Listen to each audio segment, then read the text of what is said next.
네, 이제 오늘 말씀을 같이 나누겠습니다. 오늘 말씀의 제목은 성도행전, 우리 히스토리를 쓰는 사람이라는 말씀의 제목으로 은혜의 말씀을 나누기 원합니다. 성경의 기록들을 보면 사도들이 썼던 그 역사의 흔적들이 바로 기록으로 남아 책으로 엮여져 사도행전으로 기록되게 되었습니다. 사도행전을 호기심에 국어사전으로 좀 찾아보았습니다. 그래서 사도행전은 보통 사람들은 뭐라고 이렇게 생각을 할까? 이렇게 정의되어 있더군요.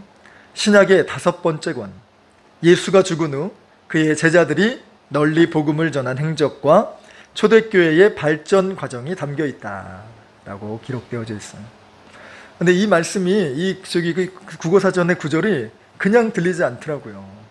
마치 우리 교회의 모습들로 생각이 되어졌습니다. 앞으로 우리가 초대교회처럼 부흥하여 성장할 그 믿음의 기록들이 담겨진 그 일들이 진행되지 않을까라는 설레임이 이 구절을 읽으면서 또 생각하게 되었습니다. 사도들과 함께 초대교회가 세워지고 또 그 믿음의 흔적과 성령의 역사로 말미암아 아름다운 믿음의 역사가 당대의 지중해로부터 뻗어나가 전 세계로 펼쳐지게 되었듯이 이 믿음의 기록들을 쓴 것이 바로 믿음의 역사책인 사도행전입니다. 그러면 사도라는 뜻은 무슨 말일까요?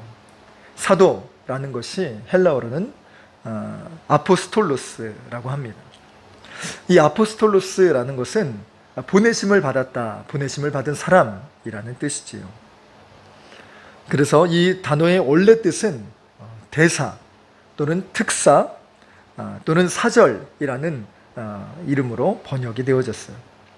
그래서 왕이나 혹은 대통령에 의하여 파송을 받은 사람들이 바로 이 사절, 대사, 특사라는 것이죠. 제자들도 하늘나라의 임무를 받아서 하나님이 보내시는 곳, 예수 그리스도께서 가라고 하신 그곳에 가서 일을 하는 것이 바로 하늘나라의 특사요 대사인 것이지요. 그래서 보냄을 받은 사람들의 특징은 무엇이냐면 자기가 하고 싶은 얘기를 하는 게 아니고 자기가 하고 싶은 대로 하는 게 아니라 보내신 분의 하시고자 하시는 메시지를 전달하는 것이고 보내신 분의 뜻에 따라서 움직이는 것이 바로 특사의 가장 큰 역할입니다. 우리도 마찬가지지요. 그리고 사도들이 그 일들을 행했던 것 또한 역시 그렇습니다. 이 땅에 살면서 왕의 명령을 받은 사람들, 우리는 그 왕보다 뛰어난 정말 하나님, 정말 신의 명령을 받은 사람들이 우리 믿음의 사람들 아니겠습니까? 이 땅에 파견된, 선교지로만 파송된 사람들이 아니라 이 땅에 파견된 믿음의 특사, 그게 바로 보내심을 받은 성도요 사도라는 것이지요. 그래서 사도는 예수님의 말씀을 들고 세상에 나왔습니다. 그리고 사도는 주님이 원하시는 대로 성령이 이끄시는 대로 일평생을 살면서 믿음의 흔적들을 남겼습니다. 그런데 세상에 보냄을 받은 자, 하나님께 택함을 받은 자들은 복음만을 전해야 합니다. 복음 그 이외의 것을 전해서는 안 되겠지요. 예수님의 제자들은요, 예수님의 살아생전 배우는 일만 감당했습니다. 그래서 살아생전에는 사도라라고 부르는 것이 단 한 번도 없었습니다. 오로지 제자라고만 불렸죠. 그리고 제자의 삶은 실수도 가능했고 또 배우고 따르는 거에만 중점을 두게 됩니다. 그러나 예수님께서 승천하신 이후의 삶은 달라지고 바뀌어지게 되었죠. 그래서 예수님을 대신해서 그 특사의 역할을 감당하며 이제 비로소 보내심을 받은 사도의 역할을 감당하게 되었습니다. 그것이 오늘날에 우리가 같이 보는 사도행전이었죠. 믿음의 흔적들은 2000년 전뿐만 아니라 오늘날 우리나라 또 오늘날 이 시대에도 동일하게 일어나고 있습니다. 그래서 이를 오늘의 책으로 만든다면 우리는 어떻게 그 이름을 부를 수 있을까요? 그것은 바로 성도행전이라고 붙일 수 있지 않을까라는 생각을 해보게 됩니다. 그러면 성도라는 말은 무슨 뜻일까요? 이것은 거룩할 성자에 무리 도자라는 단어를 썼습니다. 거룩한 무리라는 뜻이죠. 보내심을 받은 것은요, 사도들뿐만이 아니라 믿음의 사람들, 그래서 오늘날 주의 말씀을 붙들고 살아가는 성도들 역시 마찬가지입니다. 그래서 오늘날의 사도를 저는 성도라고 부르고 싶습니다. 우리 교회는요, 믿음의 역사를 써가는 교회입니다. 그래서 히스토리라는 이름이 붙여지게 되었죠. 그리고 이 히스토리라는 이름 안에 사도행전과 성도행전이 같이 녹아져 들어간 단어입니다. 그래서 오늘 말씀을 통하여서 사도들께서 걸어가신 그 믿음의 길, 그리고 초대교인들이 남긴 이 아름다운 믿음의 발자취를 본받아 오늘날 우리에게 맡기신 그 사명과 복된 믿음의 길을 걸어가시며 믿음의 아름다운 히스토리를 써가시는 우리 히스토리인들이 다 되시길 주 예수 그리스도의 이름으로 간절히 축원합니다. 오늘 본문의 말씀을 보면 베드로의 설교를 듣고 변화된 사람들이 생겨나기 시작했습니다. 그 변화의 시작은 바로 마음의 찔림부터 시작됩니다. 여러분, 이것은 매우 중요합니다. 말씀을 들을 때 찔림이 있고 감동이 있고 눈물이 나고 기쁨이 나고 이 평안이 생기는 이 모든 일련의 과정들이 바로 성령께서 역사하시는 흔적이라는 것이죠. 근데 오늘 본문을 보니까 성령이 어떻게 일하셨는가? 찔림으로 역사하셨대요. 신약이 보면 찔리는 역사가 딱 두 번이 있는데, 찔리는 찔림이 아니라 마음의 찔림을 말한다면 두 가지 경우가 있습니다. 첫 번째는 스데반이 간증을 할 때였습니다. 근데 수많은 사람들이 마음에 찔려합니다. 그래서 회개하는 것이 아니라 저마다 돌을 짚기 시작해요. 그리고 스데반을 향하여 던지기 시작합니다. 반면에 오늘 본문에 베드로 사도가 말씀을 전할 때에 사람이 찔리기 시작합니다. 그리고 자신 돌을 집어드는 것이 아니라 자신들의 마음을 찢기 시작하죠. 그리고 묻기 시작합니다. 이 마음에 찔림이 있는데 이를 어찌할꼬 마음이 불붙는 듯하고 너무 죄책감이 생기는 정말 이 마음에 엄습해서 어떻게 해야 될지 알지 못하여 사도들에게 청합니다. 근데 베드로 사도가 두 가지를 이야기하죠. 그 두 가지를 앞서 이야기하기 전에 우리는 어떤 유형의 사람입니까? 나는 스데반 형의 사람입니까? 아니면 베드로 형의 사람입니까? 아니면 이도저도 찔림도 없이 그렇게 정말 무감각하게 예배를 드리고 있는지는 얼마나 오래되셨습니까? 주의 십자가 생각하고 또 주님께서 우리를 사랑하신다는 그 메시지 앞에 우리는 얼마나 눈물을 글썽이며 감동이셨습니까? 그건 또 얼마나 오래되셨습니까? 여러분, 우리가 주의 말씀을 들으며 성령께서 일하시는 그 믿음의 흔적들이 매 예배 때마다 또 매 기도할 때마다 그 은혜가 우리 안에 충만히 거하고 경험되어지시기를 간절히 소망합니다. 베드로가 찔려가는 이 사람들에게 두 가지 권면했던 이것은 첫째는 회개요. 그리고 둘째는 세례였습니다. 먼저 이 회개에 대한 부분들을 같이 살펴볼 때에 바꾸다, 생각하다라는 이 단어가 합쳐져서 회개하다라는 단어를 만들었어요. 즉 마음을 바꾸는 것을 회개라는 것이지. 믿음의 역사를 쓰는 사람은요, 바꾸어 생각하는 사람, 또 삶이 바뀌는 사람을 가리킵니다. 회개라는 것은 우리의 잘못한 것을 그냥 반성문 쓰듯이 나열하는 것이 회개가 아닙니다. 우리의 인간적인 생각, 또 나만 잘 살고 보겠다는 이 마음, 그래서 수단과 방법을 가리지 않고 살려는 이 생각에서 벗어나는 것이, 또 이렇게 구별되는 것이 거룩이라는 것이고, 이렇게 참되게 살아보고자 마음을 고쳐먹는 데서 바로 회개가 시작된다는 것입니다.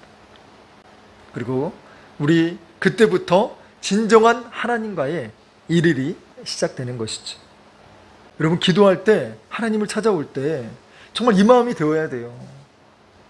그래서 저도 정말 이렇게 사람에게 눈물을 먼저 보이지 않으려고 정말 많이 부더니 애를 썼어요.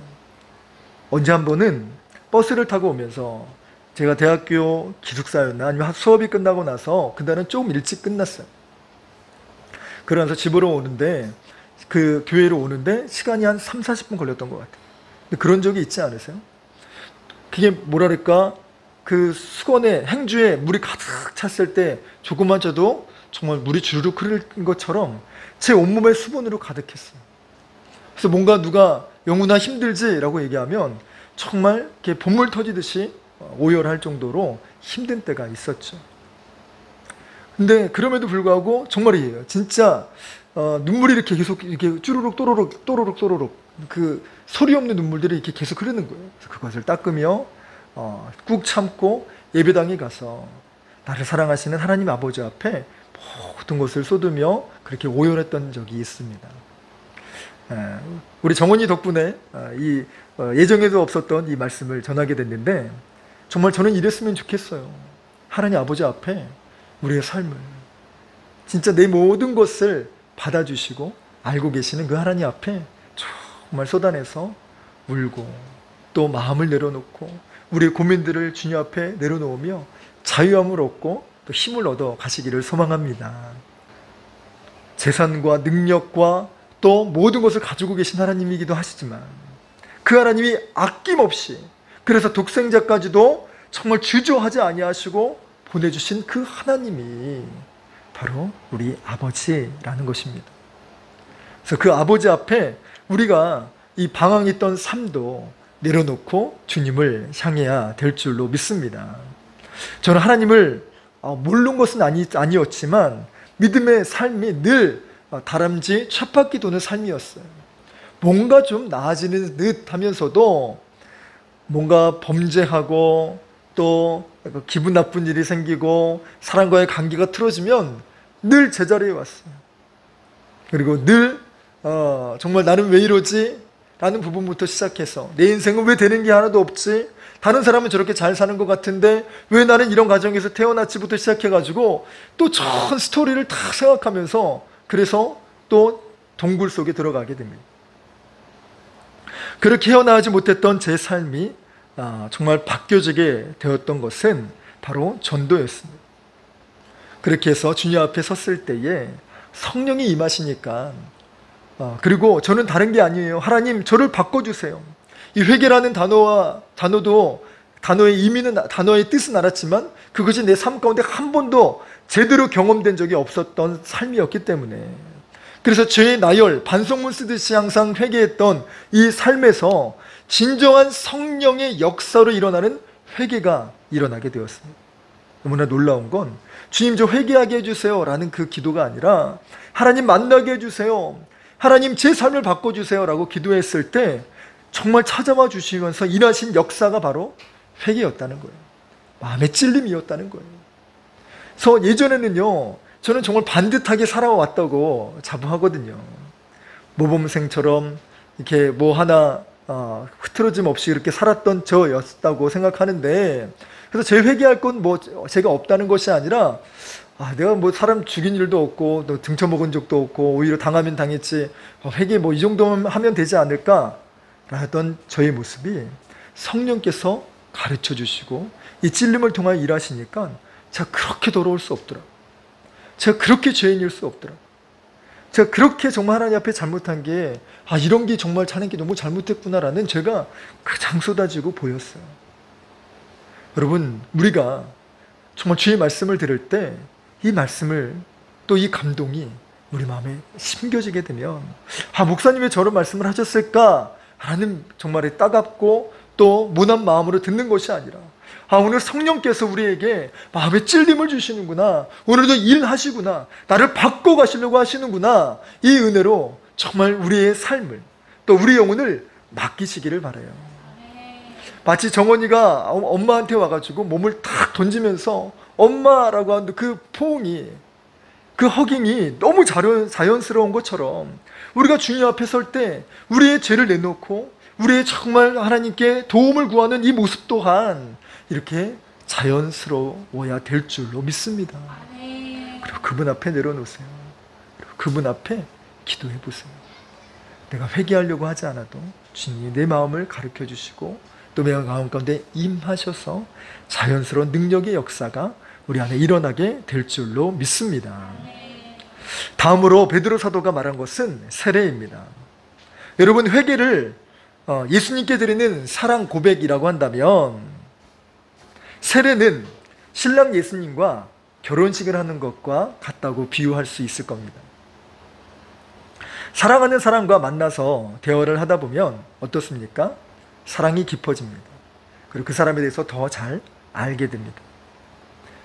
그리고 이 사람과 떨어지고 싶지 않지요. 그러고 나서 이 사람과 결혼해야겠다라는 마음이 들게 되는 것입니다.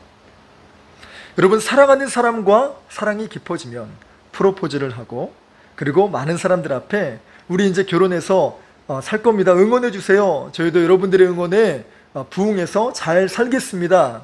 라고 표하는 이 공표의 의식이 바로 결혼식이지 않습니까? 세례 역시 마찬가지입니다. 우리가 주님과 동행하고 기도하면서 사랑이 깊어진다면 이제 우리가 믿음으로 살겠습니다. 세상과 타협하지 아니하고 정말 주님의 말씀을 붙잡고 살도록 노력하겠습니다. 그래서 여러분 지켜봐 주세요. 또 여러분 저 이렇게 살겠습니다. 그분들의 응원에 그분이 보내주신 나의 모습을 보았다는 그 다짐, 이것에 추하여서라도 열심히 살려고 하는 그 의식, 그게 바로 세례식입니다. 그래서 세례식은요, 주님과 영적인 결혼식을 하는 것과 비슷해요. 제가 청년 때 다녔던 그 교회는 세례식이 열리면요, 진짜 결혼식 하는 것 같아요. 다 저마다 꽃다발 들고 케이크 들고, 그리고 진짜 그렇게 하는데 그게 얼마나 감격이 되는지 몰라요. 오늘도 한 생명이 정말 하나님과 또 정말 이렇게 믿음 안에서 변화되어서 예수 그리스도의 신부가 되었구나, 뭐 축복하고 하는 그 마음들이 얼마나 가득하고 기쁜지 몰라요. 그 예배당 가득히 성령의 임재와 성령이 기뻐하심이 막 느껴져요. 그래서 막 진짜 세례식만 봐도 내가 세례를 받는 것도 아닌데 동일한 은혜와 감동이 정말 세례식에 얼마나 많이 깃든지 몰라요. 우리 교회도 빠르면 이제 성탄절, 내년에 부활절에 세례식이 한 건이 예비되어져 있어요. 그 세례자는 어디 가지 못합니다. 한 사람은 정해져 있는데 그 한 사람뿐만이 아니라 또 많은 세례받는 주위의 사람들이, 그래서 예수 그리스도의 신부가 되어서 주님과 믿음의 결혼식을 하는 그 삶들이 우리 교회에서 달마다 또 매년마다 매번마다 넘쳐나기를 주의 이름으로 간절히 축원합니다. 초대교인들은 이렇게 하나님 말씀을 들으며 마음이 찔렸고 그 마음을 어떻게 하지 아니하서 그렇게 회개하고 그 회개를 통하여 이 징표를 삼아 세례식을 거행하였습니다. 우리도 마찬가지예요. 말씀을 듣고 또 주의 성령이 임하게 되면 우리에게도 찔림의 역사가 정말 일어나기를, 또 그것이 있어지기를 사모하기를 바랍니다. 여러분, 찔림이 언제 있으셨어요? 목사님이 또 다른 사람이 꼭 찔러서 이야기하기 전에 정말 성령님께서 그래서 인격적인 방법으로 우리 마음 가운데 다가오셔서 이렇게 하면 안 되지. 어쩌면 지금 저는 이렇게 이야기하고 있지만 정말 여러분들에게 다가가는 그 성령의 언어로는 그 죄가 생각날 수 있어요. 또 그 모습이 떠올려질 수 있습니다. 그것을 조금 내려놓거나 또 회피하지 마시고 그거에 직면해서 나의 죄를 바라보시기 원합니다. 성령이 터치하시면 우리 안에 진정한 역사가 일어나요. 회개의 역사가 일어날 뿐만 아니라 회복의 역사가 일어나고요. 회개라는 단어 그 자체에서 보여주는 것처럼 바뀜의 역사가 일어나게 됩니다. 그리고 세례식을 우리가 매번 세례식은 할 수는 없지 않습니까? 그러나 믿음의 세례식을 진행할 수 있는 것은 바로 소그룹 모임을 통해서 진행이 되어져요. 우리의 죄를 고백하고 이런 부분들이 많이 무너지고 약하고 두렵습니다. 우리 믿음의 공동체에서 같이 기도해 주시기 바랍니다 라고 이야기하는 그 내용들이 바로 정말 주님의 성령의 세례가 임할 수 있는, 그래서 서로 중보하며 같이 연합되어질 수 있는 놀라운 시간들이라는 것이지요. 이렇게 죄와 싸우고 우리 삶이 바뀌어지기를 소망하며 나아가는 이 치열한 믿음의 몸부림, 이렇게 따라가다 보면 진정 내 삶이 바뀌고 하나님이 역사하셔서 진정한 우리 믿음의 역사를 쓰게 될 줄로 믿습니다. 다음으로 성경의 말씀을 보면 이 사도행전에는 기사와 표적이 많이 일어나게 되었습니다. 하나님을 만나고 성령의 역사를 경험하다 보니 사람들이 달라지기 시작했어요. 그래서 43절의 말씀을 보니까 기사와 표적이 많이 나타났다라고 기록하지요. 안진뱅이가 일어나 춤춥니다. 죽은 자가 다시 살아납니다. 어부였고 또 배운 것 하나 없는 사람이 당대의 학자들보다, 아니 그에 못지않는 이 언변을 가지게 된 그 모습을 보면서 사람들이 많이 놀랐다고 기록해요. 그 정도로 수많은 믿음의 역사가 일어나기 시작했지. 그러면 이 비결이 어디서 일어났을까? 그 비결은 바로 42절에 기록되어져 있습니다. 그들이 사도의 가르침을 받아 서로 교제하고 떡을 떼며 오로지 기도하기를 힘쓰니라. 제일 중요한 것은 무엇이냐? 사도의 가르침을 받는 것입니다. 요즘 혼자 할 수 있는 시대가 참 많이 되었어요. 그러나 혼자 할 수 없는, 또 혼자 하는 것보다 더 뛰어난 것이 무엇이냐? 바로 신앙생활이 그래요. 그리고 오늘 들었던 이 말씀처럼 가르침을 받는 것이 너무 중요합니다. 서로 교제하며 떡을 떼며 사랑을 실천하는 이 과정을 통하여 말씀을 이루고 또 말씀을 붙들고 살 수 있는 믿음의 현장이 주어지게 되었다는 것입니다. 그래서 여러분, 많은 신학자들이, 많은 목회자들이 이 온라인 교회에 대해서 많은 고민을 하고 있어요. 그래서 온라인 우리가 말씀은요, 이렇게 영상으로는 들을 수 있지만 반드시 여러분 봉사할 수 있는 장이 필요하고 또 교제하며 친교할 수 있는 장이 필요합니다. 그것이 없으면 우리 지난 금요 미라클 기도회에서 같이 나눴던 것처럼 교회라는 것은 삼각형으로 안정되게 교회가 이루어지는데 말씀이 중심이 되고 그 밑에 봉사와 또 친교, 교제가 같이 어우러져야 튼튼하고 균형 있게 세워져 가게 된다라는 얘기를 드렸어요. 이것이 비단 교회일 뿐만이겠습니까? 우리의 삶도, 우리 믿음도 마찬가지입니다. 가르침을 잘 받았고 그리고 그 받은 말씀을 삶 가운데 실천하는 것. 때로는요, 이게 하나님은 완벽하시지만 사람은 완벽하지 않고 또 자라온 환경과 가치관이 다르기 때문에 봉사하며 서로 이제 이게 맞냐 저게 맞냐라고 하는 그런 이야기가 오고 갈 수 있어요. 때로는 그걸로 인하여서 오해가 되기도 하고 그래서 상처를 받기도 하고 힘든 부분들이 생길 수 있습니다. 실제로 수많은 사람들이 그렇게 해서 정말 이렇게 일들이 있어졌지요. 저도 역시 그렇습니다. 근데 여러분, 중요한 것은요, 그것은 내가 봉사를 해가지고 괜히 이거 한다고 해서 이렇게 마음고생하고 이게 뭔가, 아니요 여러분. 그게 바로 십자가의 길이고요, 그게 바로 좁은 길을 걸어가는 사람의 길이며 그게 바로 말씀을 살아내는 사람의 지극히 정말 중요한, 또 지극히 걸어가야 될 당연한 믿음의 길임을 믿으시기 바랍니다. 우리가 현장이 부딪힐 수 없는 그런 믿음의 장이 없다면 여러분 정말 결단코 믿음이 자라지 않아요. 말씀으로 알고 있었다면 그것을 삶 가운데 실천하고 순종해야 돼요. 마음에 찔림이 있다면 그것을 가지고 회개만 하는 것이 아니라 바뀌어져야 된다 말씀을 드렸죠. 삶 가운데 들어가서 그 말씀을 몸부림치며 행해 보아야 된다는 것이지. 그리고 세상의 방법을 의지하는 삶이 아니라 사도들이 가르쳐준 초대교회의 모습은 오로지 기도하기에 힘썼다는 거예요. 사람에게 먼저 달려가는 것이 아니라, 사람에게 쪼르륵 전화하는 것이 아니라 하나님 앞에 제일 먼저 믿음의 연통을 넣어야 된다는 거예요. 그래서 우리 히스토리 교회 성도들은요, 제일 먼저 제일 힘듦을 제일 먼저 하나님께 기도하는 믿음의 성도들 되기를 축원합니다. 그래서 아껴놓으세요. 사람들에게 이야기하는 거 먼저 하지 마세요. 여러분 보세요. 제가 신앙이 성장하는 가장 중요한 중점이 뭐냐면 뭐든지 사람에게 한 조금이라도 그 이상을 하려고 노력했어요. 저는 이제 연애 기간을 이제 믿음 안에서 했기 때문에 그렇게 잘 해주지는 못했지만, 연애하기 전에 만약에 정말 내 연인이 생긴다면 반지가 필요한 반지도 할 거고 또 필요한 선물이 있으면 노가다라도 해서 그렇게 선물을 사줘야지 안 생각을 했어요. 그리고 부모님에게 용돈을 드려도 과일을 하거나 알바를 하면 이 정도 수준은 드려야지 하는 게 항상 기준이 있지 않습니까?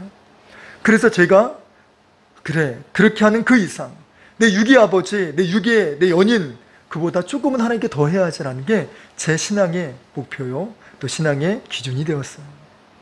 그래서 용돈을 타면 부모님께 이만큼 드려야겠다라는 그 수준 이상으로 하나님께 헌금을 드렸고, 내가 사랑하는 사람에게 해주는 이만큼보다 내가 하나님께 더 잘하려고 노력했어요. 이게 물질이겠습니까? 뿐만 아니라 만약에 사랑하는 연인이 내가 부산에 있는데 서울에서 나 보고 싶다고 하면 정말 그 밤새서라도 한번 그 사람 얼굴 보고 내려갈 줄 아는 그런 부분들이 정말 사랑의 또 그런 열정 아니겠습니까? 한밤중이라도 전화와서 전화를 붙들고 1시간씩 정말 이야기하며 풀어주는 그 마음들이 바로 사랑하는 사람의 관계가 아니겠냐고요. 이 이상에 적어도 사람에게 한 그 이상만큼은 해야 되지 않을까요? 하나님께서 우리를 부르시면 우리가 부산에 있더라도 서울로 달려갈 줄 알아야 되고, 정말 밤중에라도 하나님 우리를 찾으시면 그때라도 무릎을 꿇고 하나님께 기도할 줄 아는 사람, 그게 바로 믿음의 성도가 되어야 되지 않겠냐고요. 여러분, 사람에게도 못하게 한다면 그게 어떻게 하나님이시고 그게 어떻게 우리가 존경받으며 찬양할 수 있는 대상이 될 수 있겠습니까? 그것 자체가 우리가 하나님을 사랑한다고 하고 우리가 하나님을 정말 모신다고 하고 예수님을 우리의 구주, 정말 주님이라고 부른다고 하면서도 우리의 삶은 정작 예수님을 심부름꾼으로, 스폰서로, 도와주는 후견인 쯤으로 그 이상 그 이하도 아니라는 것입니다. 그래서 여러분, 정말 점검해야 돼요. 나는 얼마나 하나님이 부르실 때 정말 사람 그 이상보다 그 정말 최소, 더 많이도 아니고 사람에게 한 그 이상 그래도 조금은 더 하나님께 해야 되지 않을까. 이게 바로 초대교회 성도들의 모습이었다는 거예요. 하나님께 제일 먼저 했어요. 고민도 하나님께 제일 먼저 털어놓고, 힘들면 제일 먼저 하나님께 기도하고, 또 사랑하는 사람과 제일 먼저 교제하고 나눴어요. 그런데 여기서 중요한 사실은 무엇이냐면 43절에 이 기사와 표적이 일어난다는 말씀 앞에 중요한 단서가 하나 있으니 그것이 무엇이냐? 사도들로 말미암아입니다. 여러분, 하나님의 능력은 무한대세요. 놀랍게도 하나님은 사람을 통하여 일하시게 됩니다. 믿음의 사람들은요, 다른 사람들에게 일어난 그 일들만 구경하고 그 얘기만 전해 듣는 삶이 아니라 우리로 말미암아 하나님의 일하심을 경험해야 돼요. 우리가 하나님의 도구가 되어야 되고, 하나님의 역사하시는 그 역사의 중심에 우리로 말미암아 진행되어지기를 소망합니다. 성도님들로 말미암아 우리가 기도함으로 문제가 해결되고, 성도님들로 말미암아 관계가 회복되어지며, 성도님들로 말미암아 기도의 응답과 믿음의 역사가 우리의 삶과 가정과 주변에 일어나는 이 복된 삶. 그런데 우리가 이 일들을 잘 경험하지 못하는 이유는 무엇입니까? 오늘 사도행전의 말씀과 같이 우리가 정말 주의 말씀의 가르침을 잘 받지 못함은 아닌지, 들어도 우리의 삶의 현장에서 순종하고 실천하고 적용하는 것이 더디고 흐린 것은 아닌지, 내 마음대로 하고 싶은 대로 했다가 안 했다가 주님을 주인으로 모신다고 하면서도 늘 하나님을 정말 부리는 이 모습으로 살았기 때문은 아닌지, 오로지 기도한다고 했는데 기도보다 다른 것이 먼저 앞선 것은 아닌지 점검해 보아야 한다는 것입니다. 그래서 받은 말씀을 가지고 살아내는 것, 붙잡는 것, 주님께 매달리는 이 삶을 통하여 우리의 믿음의 역사를 써가시기를 소망합니다. 마지막으로 우리는 우리 시대의 성도 행전을 써가야 합니다. 사도들은요, 또 초대교인들은 사도들을 중심으로 해서 마음을 같이하여 성전에 모이기를 힘썼습니다. 여러분, 모임의 역사, 또 마음을 같이하는 역사에는 놀라운 힘이 있습니다. 시편 133편 1절의 말씀에 보라, 형제가 연합하여 동거함이 어찌 그리 선하고 아름다운고. 이건 예수님께서 하신 말씀이 아니라 다윗의 다윗의 입술을 빌어 고백된 시입니다. 또 사무엘상 7장 5절의 말씀을 보면 사무엘이 이르되 온 이스라엘은 미스바로 모이라 내가 너희를 위하여 여호와께 기도하리라 하매 이스라엘 자손이 사무엘에게 이르되 당신은 우리를 위하여 우리 하나님 여호와께 쉬지 말고 부르짖어 우리를 블레셋 사람들의 손에서 구원하시게 하소서 하니 여호와께 부르짖음에 여호와께서 응답하셨더라. 여러분, 모이는 힘, 연합하는 힘, 함께 힘을 모아 기도하는 이 힘, 이것이 놀라운 힘을 발휘하게 된다는 것입니다. 적의 세력을 무력화시킬 뿐만 아니라 또 무너뜨릴 수 있는 놀라운 능력이 기도와 연합에서 드러나게 되는 것이지요. 우리가 전도 모임으로 힘을 모으고 있고 또 우리 하반기에 5가정을 놓고 기도하는, 그래서 하나님 마중물과 같은 하나님 정말 믿음의 동역자를 보내주옵소서 라고 기도하는 이 5가정을 놓고 기도하는 이 부분들 또한 합심하여 힘을 모아 기도할 때 이 말씀이 이루어지게 될 줄로 믿습니다. 초대교인들은요, 말씀과 사랑을 실천하며 이 사도행전을 써갔어요. 그래서 모든 물건을 통용하고 재산도 소유도 나누었습니다. 왜 그랬을까요? 물질이 아까워서가 아니라 물질 이상의 그분들을 사랑하는 마음들이 더 컸기 때문에 그렇습니다. 여러분, 언택트 시대가 계속되면서 기업과 사회는요, 접촉을 꺼리는 시대가 되었어요. 이것이 바로 메슬로우의 그 심리 위계 이론 중에 하나인 유대감과 또 사랑, 이 소속감의 욕구라고 해요. 시대가 지나도 바뀌지 않는 한 가지는 왜 그런가 하면 이것이 바로 우리가 이렇게 지음을 받았기 때문입니다. 하나님의 속성을 닮았기 때문에 그래요. 하나님은 혼자 독처하신 것이 아니라 믿음의 공동체 유닛으로 활동하셨어요. 그래서 나의 형상을 따라 사람을 만들자가 아니라 우리의 형상을 따라 만들자라고 성경은 기록합니다. 성경도 유닛으로 공동체로 구하신 그 모습이 우리의 믿음의 속성으로 고스란히 담겨져 있어서 아무리 언택트 시대, 언택트 할아버지 시대라 할지라도 이 서로 교제하고 연합하는 이 부분들은 도저히 끊어지지 않을 것입니다. 그런데도 이것이 무너져 가고 있다는 건 무슨 말이냐? 시대가 역행해 가고 있다는 거예요. 정말 인간의 본연의 모습이 잃어가고 사라져 가고 있다는 거예요. 여러분, 이렇게 되면 큰일 나게 됩니다. 무너지게 돼요. 인성부터 무너지게 돼서 요즘은 진짜 여러분 얼마나 정말 흉측한 흉흉한 뉴스 기사들이 많이 나오게 되고 있나요? 그 부분들이 바로 인간의 본연의 모습들이 점차 사라지고 있기 때문에 그래요. 그래서 여러분, 이 시대에 가장 이 인간의 본연의 모습들이 회복되어지고 또 정말 마지막 최후의 보루처럼 남아있는 그 공동체가 바로 교회라는 공동체입니다. 그리고 교회가 이 일을 가장 잘할 수 있어요. 이것은 무려 2000년부터 시작되어 온 믿음의 아름다운 전통입니다. 그래서 우리 교회도 이 일들을 잘하기 원해요. 그래서 내년부터는 이제 본격적으로 목장 체제로 진행하려고 해요. 그래서 우리 청년 목장, 또 우리 부부 목장, 이제 또 중고등부 목장, 교회학교 목장 이렇게 해서 그렇게 해도 뭐 지금 얼마나 참 많은지 모르네요. 그래서 이제 각자가 지금 기도해 주셔서 이제 목자로 세워주시는 분들은 정말 작은 목자처럼 예수님을 닮아가며 그렇게 목원들을 잘 섬기며 세워가는 과정들이 되었으면 좋겠어요. 그래서 여러분, 이 아름다운 교제가 잘 진행되어지면 좋겠는데 우리 지난 주일에 갑작스러운 비보가 전해졌죠. 우리 준혁 형제의 어머님께서 소천하시게 됐는데 그 일들을 진짜 정말 가슴 아픈 마음으로 광고를 진행을 했고 같이 함께 하실 분들은 광고를 했어요. 근데 너무 감사하게도 우리 성도님들이 진짜 정말 거의 한 분도 빠짐없이 가셔야 되지만 그 갈 수 없는 상황이 생긴 그 부분들 빼고는 정말 다 같은 마음으로 그렇게 참석하시고 마음을 보내주셨어요. 그래서 월요일도 함께 같이 하고 이런 부분들이 되어져 있는데 정말 믿음의 교제와 또 우리 믿음의 공동체로 이렇게 정말 같이 아파하고 또 같이 기뻐해 줄 수 있는 믿음의 공동체로 세워가는 우리 교회가 되기를 간절히 소망합니다. 이제 말씀을 정리합니다. 여러분, 믿음의 사람들이 가장 믿음의 회복이 되는 그 부분들은요, 주님께 예배할 때입니다. 하나님 아버지는 우리를 얼마나 많은 계획으로, 많은 정말 선택지를 가지고 우리를 돌보시고 또 도우실까요?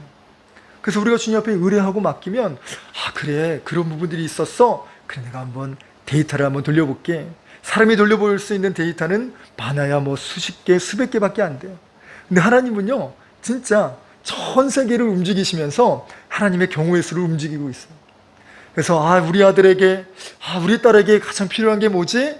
세계 전체를 운행해 가시며 가장 필요한 것들로 하나하나 정말 돌다리 놓듯이 그렇게 준비하고 계세요. 할렐루야. 그게 어디서 시작되냐면 예배를 통해서요. 여러분, 초대교인들은요, 정말 모여서 정말 기도한 것뿐만이 아니라 하나님을 찬미했다고 해요. 여러분, 정말 예배를 잘 드려보세요. 그러면 찔림과 정말 변함의 역사만 일어나는 것이 아니라 우리의 삶을 건져주시고 만져주시고 해결해 주시는 일들이 일어나게 돼요. 여러분, 우리 교회에도 정말 그 아름다운 믿음의 모습들이 일어나기를 간절히 소망해요. 그리고 기도하며 정말 하나님, 모이면 진짜 기쁘고 모이면 진짜 우리 마음 내에 이야기하고 싶어서 정말 그 나름들, 그리고 서로 중보하는 이 마음 때문에 힘을 얻는 공동체가 되기를 소망합니다.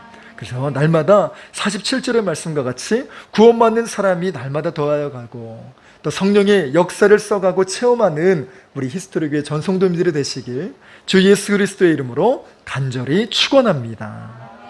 우리 이렇게 하나님께서 우리의 삶 가운데, 우리 교회 가운데 보여주실 그 하나님을 기대하며 믿음으로 우리 보리라 같이 찬양하시겠습니다.